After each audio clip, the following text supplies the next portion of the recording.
ঐতিহাসিক ইব্রাহিমী মসজিদের উপর থেকে ফিলিস্তিনিদের কর্তৃত্ব কেড়ে নিয়েছে ইসরায়েল। ফিলিস্তিনিরা বলছেন, এই পদক্ষেপের কারণে অধিকৃত পশ্চিম তীরের ঐতিহাসিক শহরের উপর ইসরায়েলের নিয়ন্ত্রণ আরও দৃঢ় হবে। পাশাপাশি এই স্থানের মর্যাদা স্থায়ীভাবে পরিবর্তনের ঝুঁকি তৈরি করবে। ভেনেজুয়েলার প্রেসিডেন্ট নিকোলাস মাদুরো বলেছেন, তিনি মাদক চোরাচালান ও তেল নিয়ে যুক্তরাষ্ট্রের সাথে আলোচনা করতে প্রস্তুত। মাদুরো বলেছেন, যুক্তরাষ্ট্রের পছন্দ মতো যে কোনো স্থানে ও সময়ে আলোচনায় বসতে প্রস্তুত তিনি।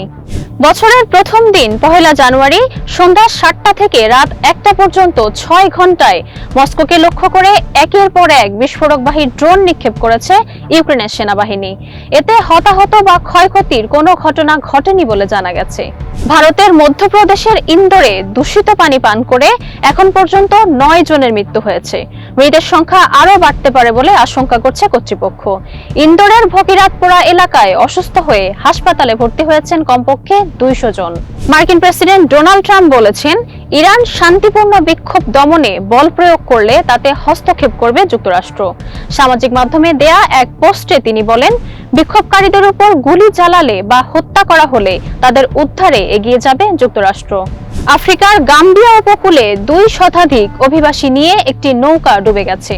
এতে কমপক্ষে 7 জনের মৃত্যু হয়েছে এবং আরো অনেকে নিখোঁজ রয়েছেন।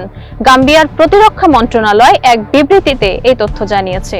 যুক্তরাষ্ট্রের প্রেসিডেন্ট ডোনাল্ড ট্রাম্প কাঠের আসবাব, গৃহসজ্জা ও রান্নাঘরের যাবতীয় সামগ্রীর উপর ধার্য করা শুল্ক 1 বছরের জন্য স্থগিত করেছেন। 2026 সালে এসব জিনিসপত্রের উপর ধার্য শুল্ক বৃদ্ধি করার কথা ছিল। আফগানিস্তানে ভারী বৃষ্টি ও তুষারপাতের কারণে বেশ কয়েকটি এলাকায় আকস্মিক বন্যা দেখা দিয়েছে। এতে কমপক্ষে 17 জন নিহত ও আহত হয়েছে 11 জন। দেশটির দুর্যোগ ব্যবস্থাপনা কর্তৃপক্ষ জানিয়েছে, বন্যায় ক্ষতিগ্রস্ত হয়েছে 1800 পরিবার। দায়িত্ব গ্রহণের প্রথম দিনেই যুক্তরাষ্ট্রের নিউ ইয়র্ক সিটির মেয়র জোহরান মামদানি 3টি নির্বাহী আদেশ ঘোষণা করেছেন। মামদানির জন্য ক্রয় ক্ষমতা বার্তার কেন্দ্রবিন্দুতে আবাসন নীতি রয়েছে। ইরানের রাজধানী তেহরানে নিরাপত্তা বাহিনীর সাথে জনতার সংঘর্ষে 6 জন নিহত হয়েছেন। উচ্চ মূল্যস্ফীতি ও অর্থনৈতিক স্থবিরতার প্রতিবাদে শুরু হওয়া এই আন্দোলনে এটি প্রথম প্রাণহানির ঘটনা।